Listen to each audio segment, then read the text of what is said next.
Muy bien, en la última clase estuvimos viendo algunos fundamentos básicos de la escuela de Hillel, y nos dimos cuenta que ya para el primer siglo este intérprete de la ley, vamos a decir director de la escuela, que después se le llamó la escuela de Hillel, aplicaba 7 métodos.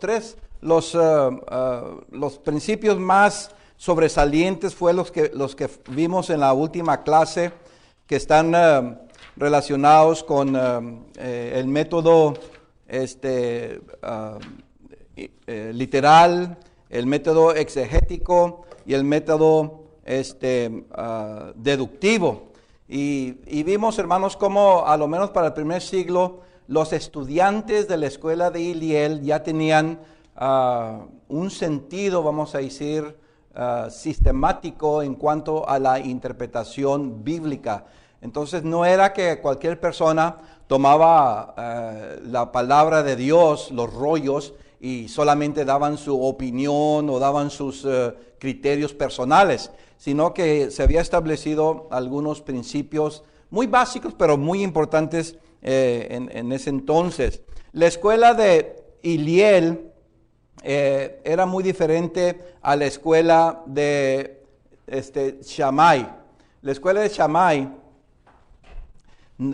no enfocaba la interpretación, sino la observación de la ley. Shammai era bien estricto, era una persona que realmente era amado por los fariseos. Recuerden ustedes que en la Biblia los fariseos eran aquellas personas que se adherían directamente a la Escritura, a observar la ley a pie de la letra. Entonces, esta escuela no se concentraba en la interpretación literalmente y significado de palabras, sino que lo importante de la palabra de Dios es observar. Si una persona cumplía con la ley, ya estaba interpretando las Escrituras. El enfoque era práctica estricta. Otras palabras, los fariseos, hermanos, sabemos solamente lo que está en las Escrituras. Pero si leemos otras fuentes extrabíblicas, nos damos cuenta nosotros que también se concentraban en otras cosas en cuanto al hablar, en cuanto al caminar y vestirse. Eran estrictos específicamente en ese sentido. La mayoría de los métodos de interpretación eran iguales, solo el legalismo era diferente. Entonces, la escuela de Shammai, había esa diferencia entre la de Hillel. Una era más de mente abierta, para decirlo así, y la otra era estricta en cuanto a las prácticas. Cuando vemos nosotros los métodos de interpretación, las escuelas subsiguientes siguieron el mismo principio de algunos principios de la escuela de Hillel. Fue la que vino a dominar más. Yo creo que las escuelas de Hillel la siguió como hasta la última parte del siglo I. Ya para el 80 ya no hay evidencia de esta escuela.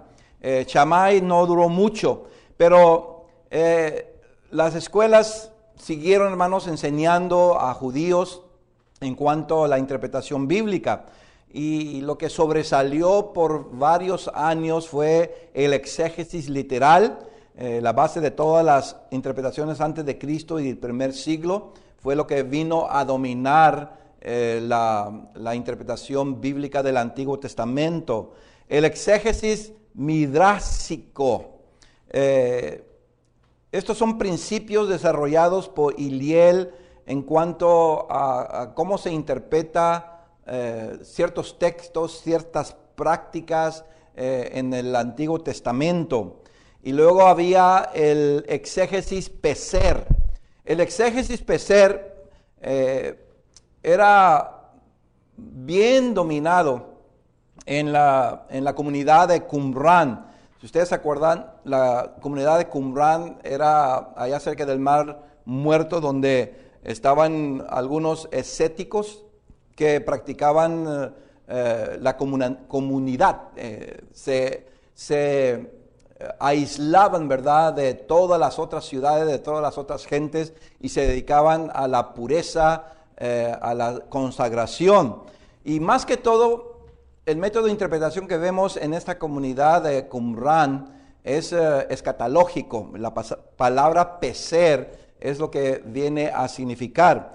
Y luego vemos también, hermanos, el primer siglo en las escuelas subsiguientes que siguieron a la escuela de Hillel y Shammai, el exégesis alegórico, y vamos a hablar más de eso. Creo que ya he dicho algo, que el significado de palabras tiene el sentido de algo misterioso.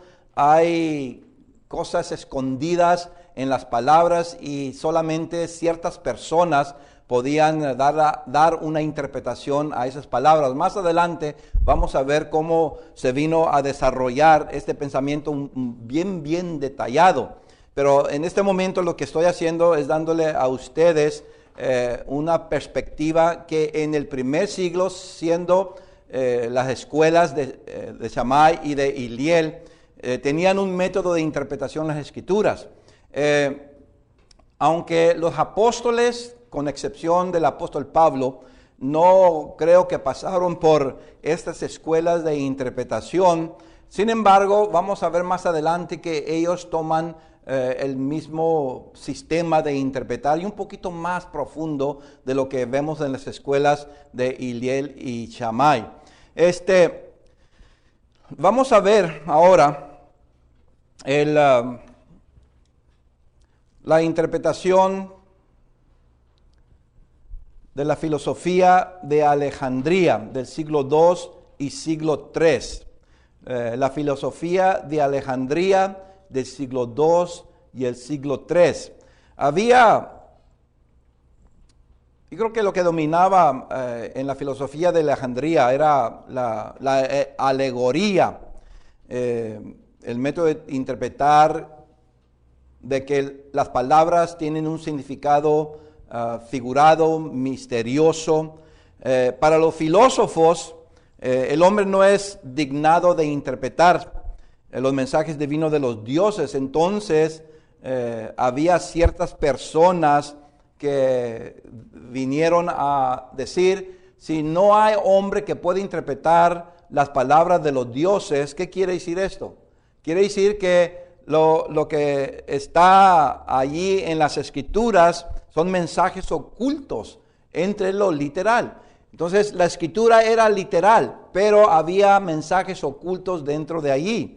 Esto se le llamó la alegoría. Por lo tanto, se aplicó el sentido figurado de los textos literales. El hombre más dominante en esta manera de interpretar fue Filón, filósofo judío del primer siglo, que aplicó totalmente todo el Pentateuco, todos los 5 libros del Antiguo Testamento, todo fue alegórico, no había nada literal. Él se concentraba que había alegorías, había sentido oculto, misterioso en las palabras del Torah o del Antiguo Testamento. Entonces, estamos viendo nosotros de que el sistema de interpretar, hermanos, era variado en el primer siglo, pero sí se comenzó a desarrollar unos métodos medios extraños que quiero que vean conmigo en este momento. Noten ustedes, el sistema de los caraístas para el siglo VII, el sistema de los caraístas para el siglo VII.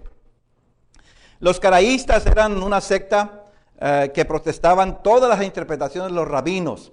Realmente eran conocidos como los protestantes de los judíos.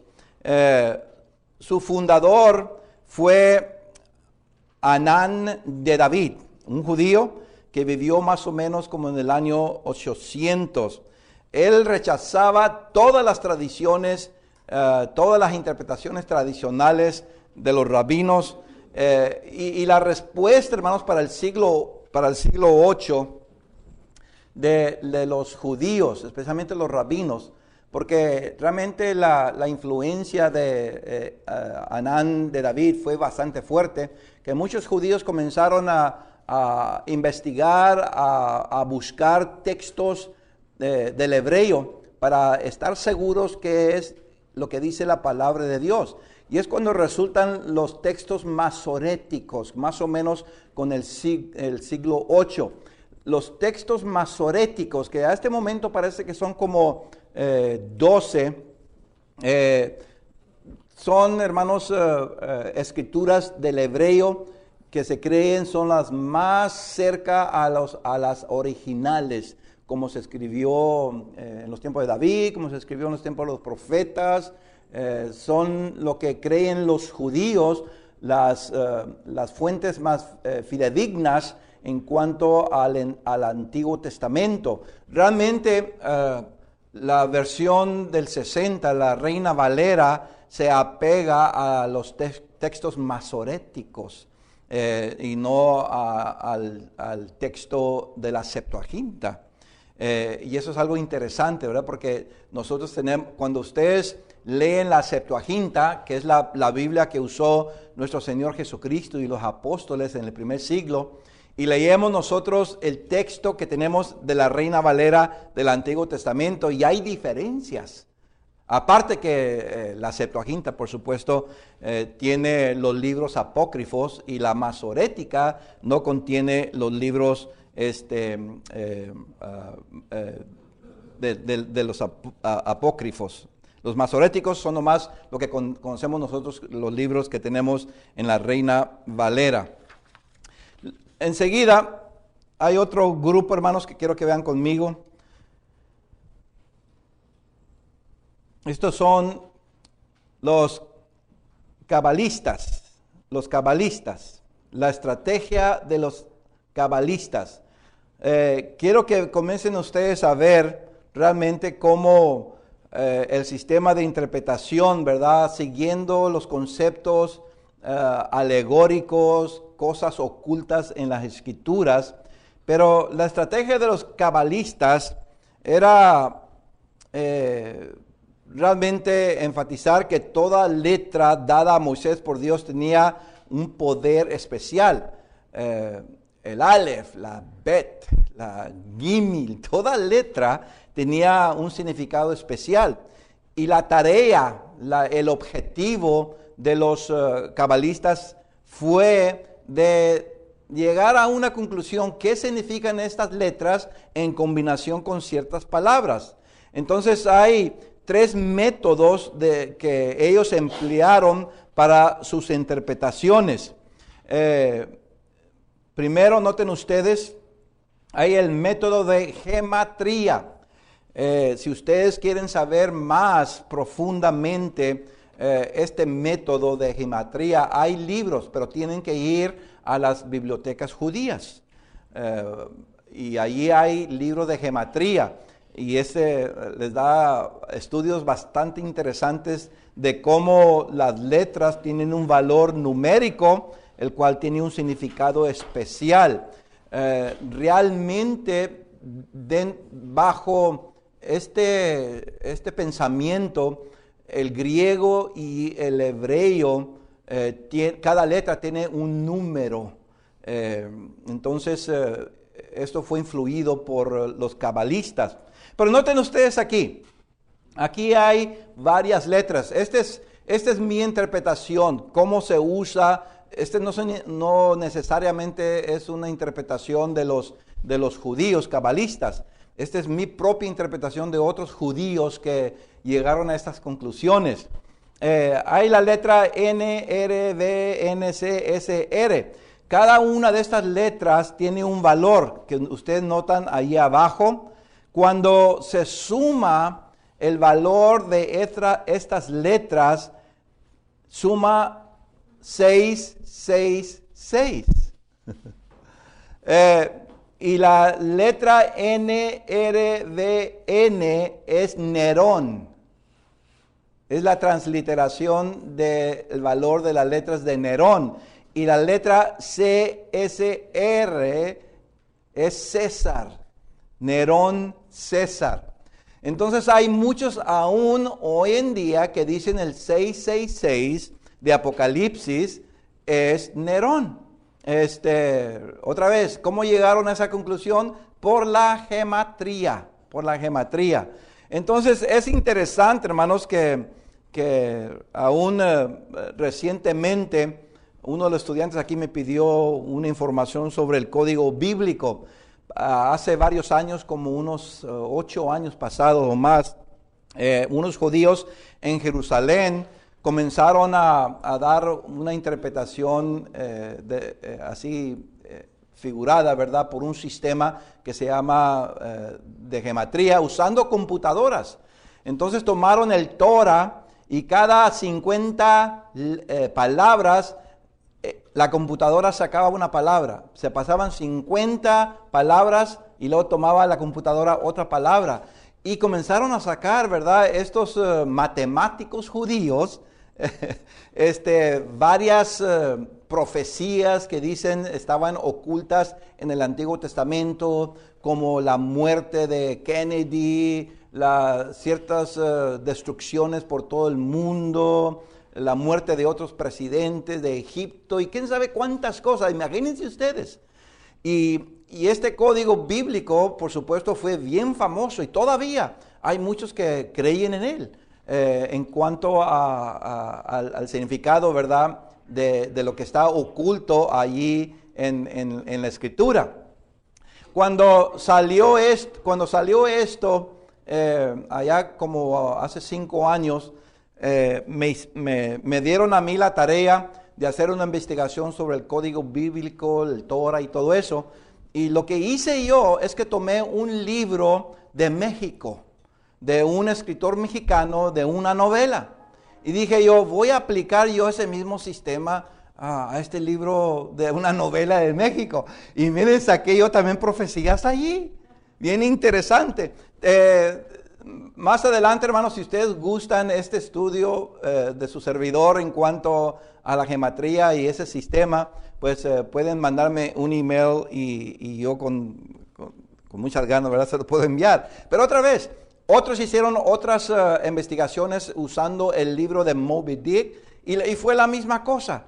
Muchas de las profecías que sacaron allá del Torah, la sacaron también de este libro, Moby Dick, que es muy famoso aquí en los Estados Unidos. Entonces, hermanos, el sistema matemático es interesante, pero no es un sistema legítimo, aprobado, genuino para dar, hermanos, interpretación a las Escrituras. Es fascinante, por supuesto, pero no podemos depender de este sistema para interpretar la palabra de Dios. Hay también otro sistema que estamos viendo aquí de los cabalistas.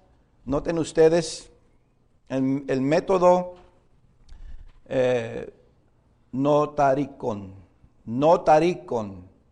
El método notaricon. Ese sistema quiere decir que hay significado misterioso al formar una palabra nueva de palabras bíblicas usando la primera y última letras. Entonces, yo usé Lucas capítulo 6, verso 38. Otra vez, cuando ustedes lean este libro de su servidor o estén viendo este estudio, yo solamente estoy dando el ejemplo, cómo ellos dan la interpretación de este sistema llamado notaricon. Lo importante es que la primera letra y la última letra de una palabra se unen a la primera letra y la última letra de otra palabra y llega a darse una palabra, y de allí dicen es como se interpreta la Escritura. Noten conmigo, otra vez regresando aquí, Lucas 6:38. Lucas 6:38, déjenme buscar para ver totalmente la Escritura ahí en Lucas capítulo 6 en el verso 38. Dice la palabra de Dios, por supuesto, no el Nicaragón. Capítulo 6, en el verso 38, dice, dad y se os dará medida buena, apretada, merecida y rebosando darán en vuestros regazos, porque con la misma medida con que medís, os volverá a medir.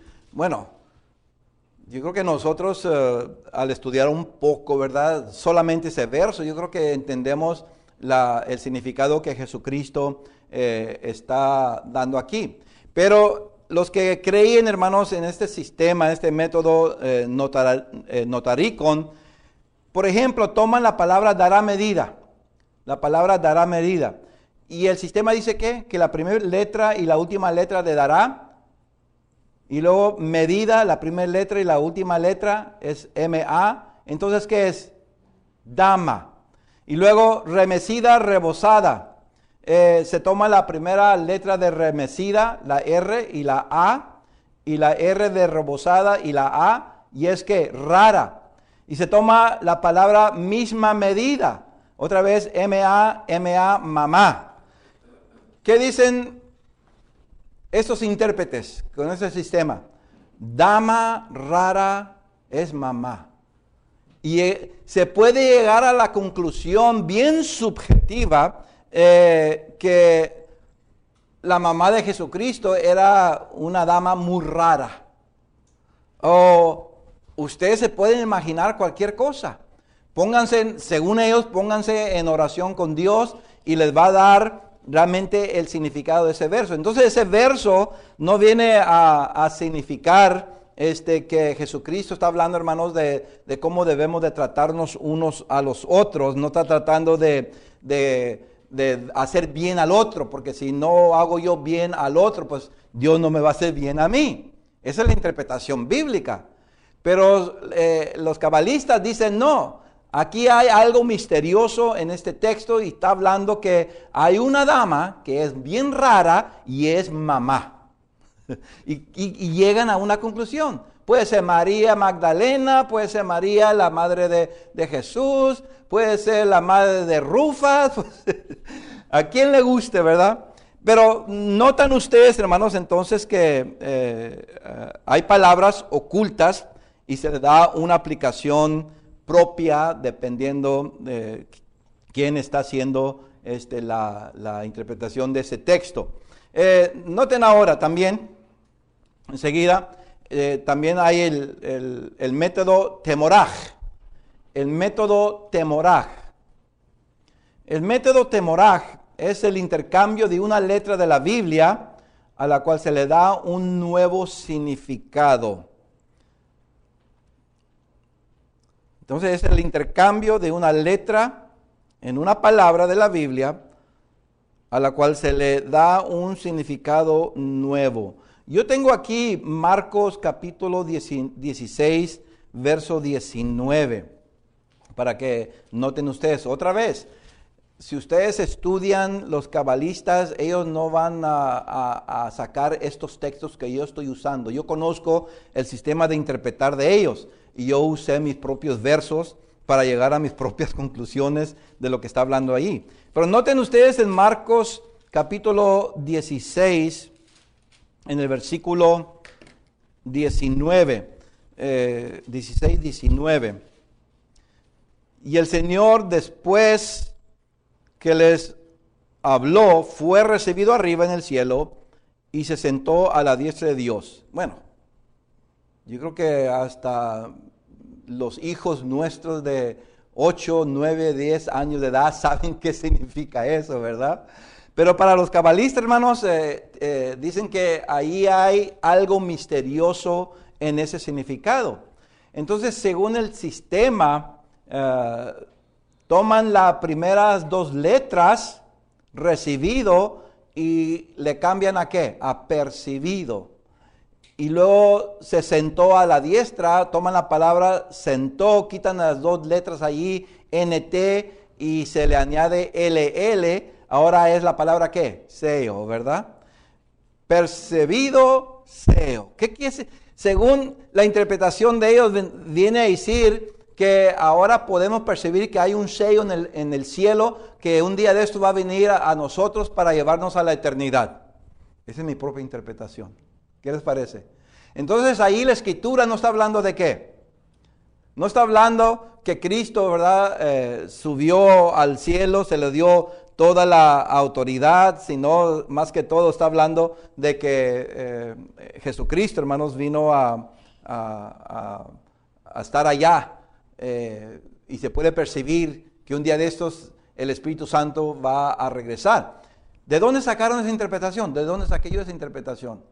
De mi propia mente. Es bien subjetiva, ¿se fijan? Es muy personal. Ustedes pueden sacar su propia interpretación. Si les pregunto a ustedes, ¿qué entienden ustedes percibido y sello? Bueno, ustedes llegan a su propia conclusión, va a ser diferente a la mía. Y el que tenga más sabiduría, más conocimiento, más educación, pues es la que va a prevalecer. Entonces, aquí en Marcos 16, 19, el método Temoraj da ese sentido, hermanos, en cuanto se intercambian algunas letras de la Biblia y se le da un significado nuevo. Bueno, como dije, hermanos, todas estas interpretaciones, desde la alegoría de Filón hasta el siglo 8, siglo 9, los cabalistas, los cairistas y otros, ¿verdad?, que estaban surgiendo, son interpretaciones muy personales. Realmente le quita el sentido literal a la palabra de Dios. Y aunque estos métodos son fascinantes para mí, a lo mejor para ustedes dicen que están locos y antibíblicos, por supuesto, y ni debemos poner atención, son del diablo, como quieran ustedes nombrarle.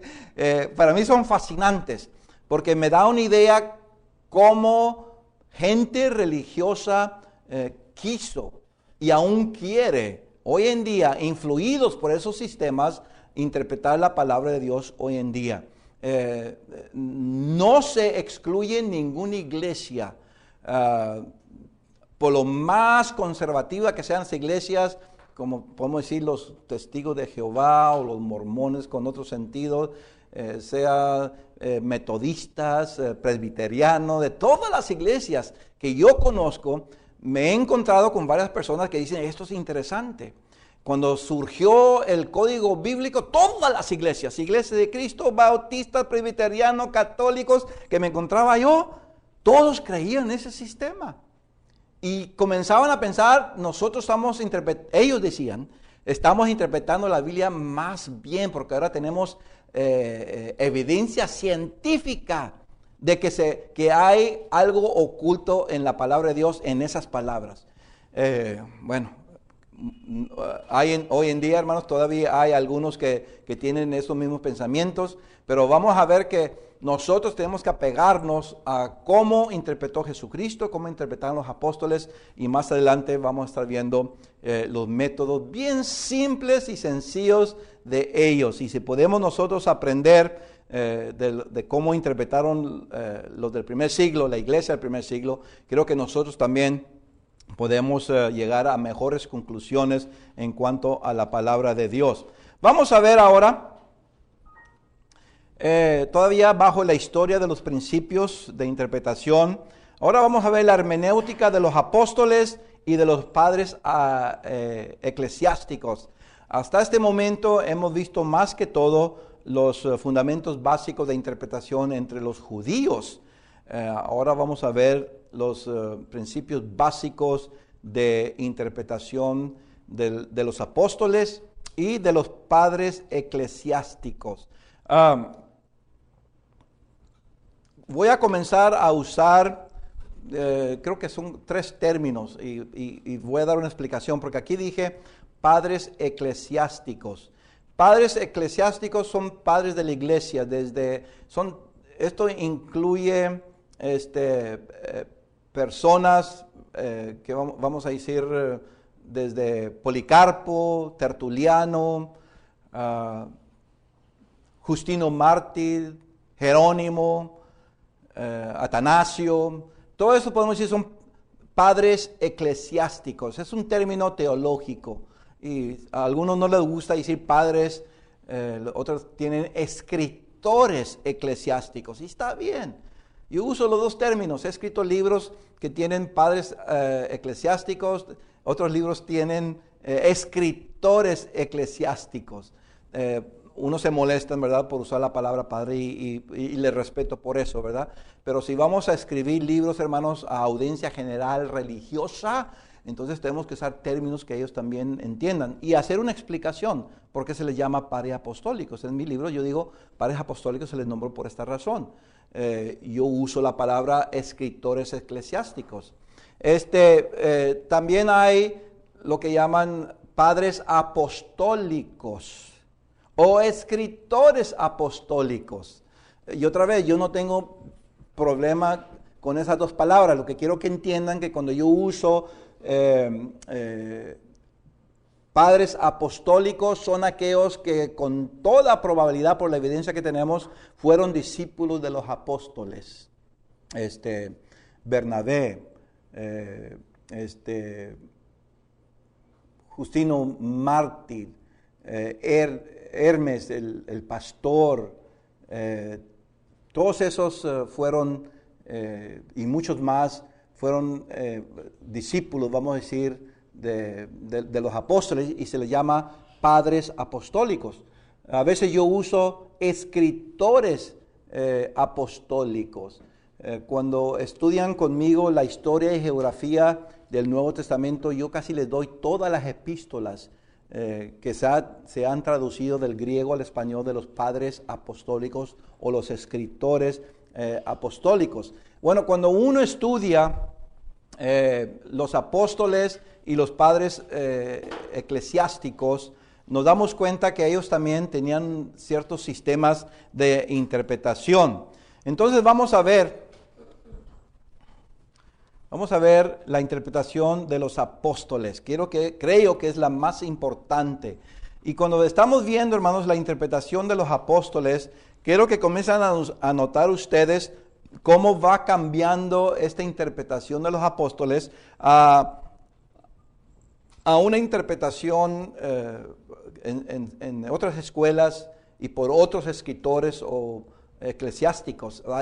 Viene a cambiar un poco. Pero lo importante de este curso es que veamos nosotros el método de interpretar de los apóstoles y luego que comparemos cómo otros escritores, otros líderes de la iglesia tuvieron sus propias interpretaciones. Algunas de estas interpretaciones tan desviadas que son increíbles, pero muchos en los primeros siglos creyeron estos sistemas de interpretación. Los apóstoles, hermanos, interpretaban allí, son 1, 2, 3, 4. 4 técnicas, podemos decir, 4 métodos, 4 maneras de interpretar las escrituras. Hay el método profético mesiánico, ahorita vamos a regresar a estos. El tipológico, el método tipológico, el contexto literal y el principio aplicado. Es lo que yo pude, hermanos, establecer que son métodos simples que usaron los apóstoles para interpretar la escritura y creo que son bien útiles para nuestros días interpretar de la misma manera. Si los apóstoles usaron ese sistema y vemos que también Jesucristo, entonces si nosotros aplicamos estas maneras de ver las escrituras y darle significado, creo que no vamos a estar mal. Más que todo creo que vamos a aprender un sistema mejor de interpretar la palabra de Dios. Vamos a ver el sistema profético mesiánico. Por ejemplo, en Lucas capítulo 8, verso 18 al 21, lo podemos comparar con Isaías capítulo 61, versículo 2. Todo lo que se habla del Mesías en el Antiguo Testamento, los apóstoles usaban las escrituras para decir, estas se aplican a Jesucristo. Yo tengo un tratado que fue de otros estudios, pero yo lo hice en forma de tratado, donde más de 400 profecías del Antiguo Testamento se aplican a Jesucristo. Entonces, ¿qué hacían los apóstoles? Tomaban la palabra de Dios, la leían, la estaban leyendo y veían un texto bíblico del Antiguo Testamento y decían, este texto se aplica ¿a quién? A Jesucristo. Bueno, ¿no hacemos nosotros lo mismo? Cuando vamos, por ejemplo, otra vez a Isaías 61:12, donde se apoya allí, ¿verdad?, Lucas de los profetas para probar el cumplimiento de la venida del Mesías en la vida de Jesús. El texto dice ¿qué es lo que Lucas dice en cuanto a Jesucristo? En Lucas capítulo 4. ¿Se han notado ustedes? Lucas capítulo 4, noten ustedes versículo 18. 4:18. Y este es Jesús entrando ¿dónde? En una sinagoga. Se le dio el libro del profeta Isaías, y ya sabemos que es Isaías capítulo 61, versículo 1 y 2. Abrió el libro y llegó al lugar donde estaba escrito ¿qué? El Espíritu del Señor está sobre mí. ¿Y qué dijo Jesucristo en cuanto a este texto? Este texto se aplica ¿a quién? A mí. ¿Qué método está usando Jesucristo para interpretar? El profético mesiánico. Hay textos en el Antiguo Testamento que Jesús mismo dice, esto habla de mí. Hay textos en el Antiguo Testamento que los apóstoles dijeron, esto habla de Jesucristo. Entonces Jesucristo, hermanos, usó este método para interpretar la Biblia. Nosotros debemos de usar ese mismo método para las Escrituras también. Por ejemplo, hay textos, ¿se recuerdan ustedes un texto en el Nuevo Testamento que es profético mesiánico?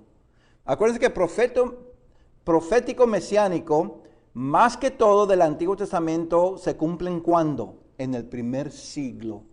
Pero hay, hermanos, textos en el Nuevo Testamento que son también proféticos mesiánicos. ¿Cuál sería? Que quiere decir que Cristo viene otra vez. ¿Hay un texto que dice eso? ¿Se recuerdan ustedes? ¿Se les viene uno a la mente? ¿Qué de Hechos capítulo 1? Cuando los tres ángeles están viendo, cuando los apóstoles están viendo a Jesucristo subir en una nube. ¿Y qué dicen los ángeles? ¿Por qué están miráis? Que, ¿veis? ¿Va a qué? Lo van a volver a ver. Ese es un texto que, hermanos, profético mesiánico. Un texto, una profecía que el Mesías, que Cristo va a regresar. Cuando digo profético mesiánico, también puedo decir que profético de Cristo. Entonces, ¿qué dice Hebreos 9? Que no habla otros textos que Cristo vendrá como ladrón en la noche, primera Tesalonicenses capítulo 4. Todos estos textos, ¿qué son? Proféticos mesiánicos. ¿Qué de segunda de Pedro capítulo 3?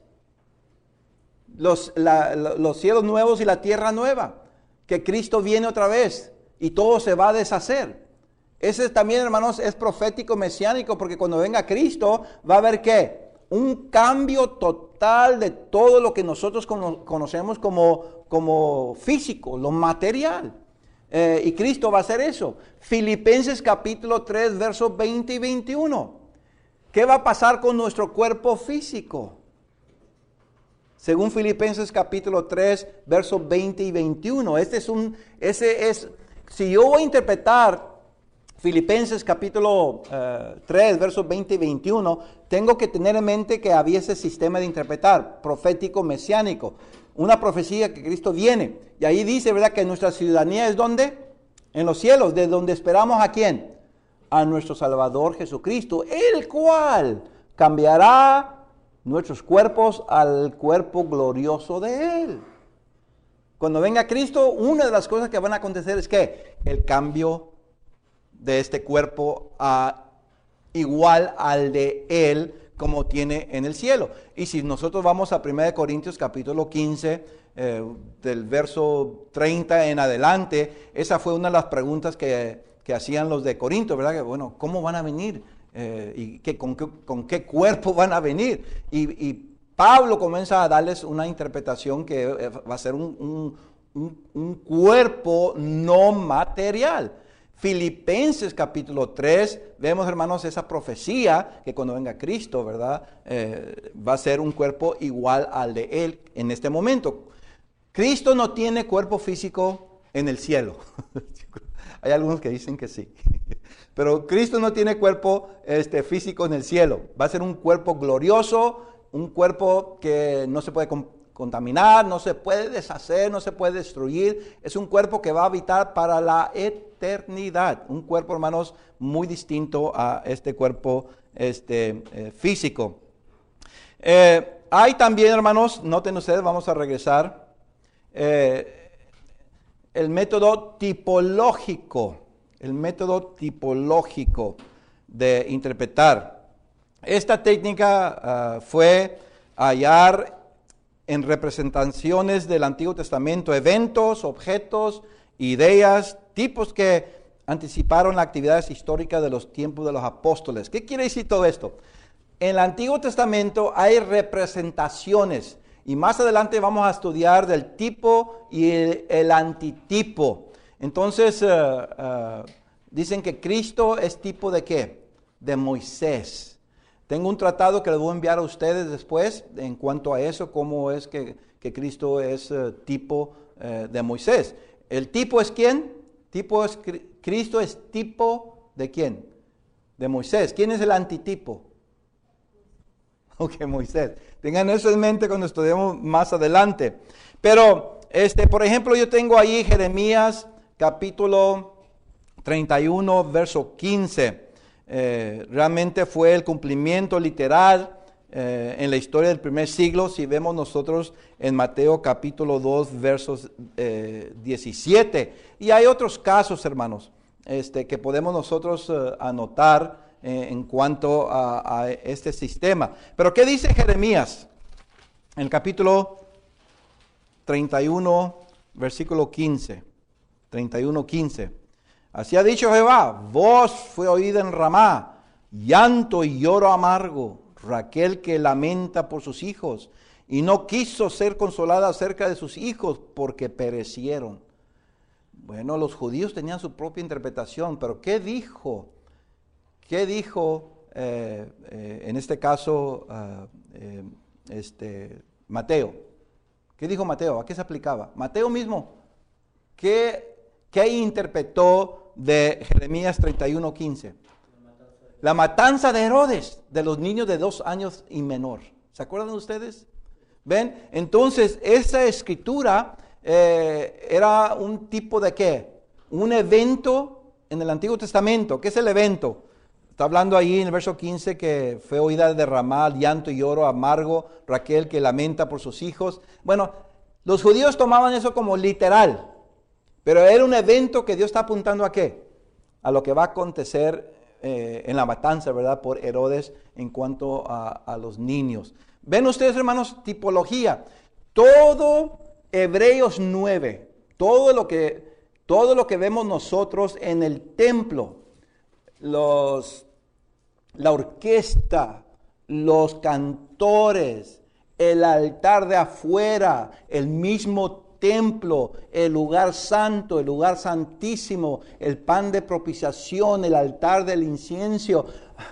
Hicieron muy bien en el altar del incienso. Todos recibieron un 100 que me mandaron esas respuestas. Yo más quería saber su manera de interpretar. El altar del testimonio, el candelabro, todo eso, hermano, todo lo que está relacionado con el templo es tipo de ¿qué? De las cosas espirituales. Hebreos capítulo 9. Entonces, ese era el problema de los judíos allí en Jerusalén, que todavía, judíos cristianos, todavía querían regresar ¿a qué? Al judaísmo. Todavía estaban viendo ¿qué? Los cantores, la orquesta, los himnos que se cantaban del Antiguo Testamento. Ahí estaban viendo los sacrificios del Cordero. Y estaban pensando que eso es todavía ¿qué? Que todavía está en efecto. Y lo que dice Hebreos que eso todo es tipo, ya vino Cristo, ya cumplió con todo eso. Hay mucha tipología, hermanos, y más adelante vamos a hablar de los tipos. En la siguiente clase seguiremos entonces con el estudio sobre la hermenéutica de los apóstoles y los padres eclesiásticos.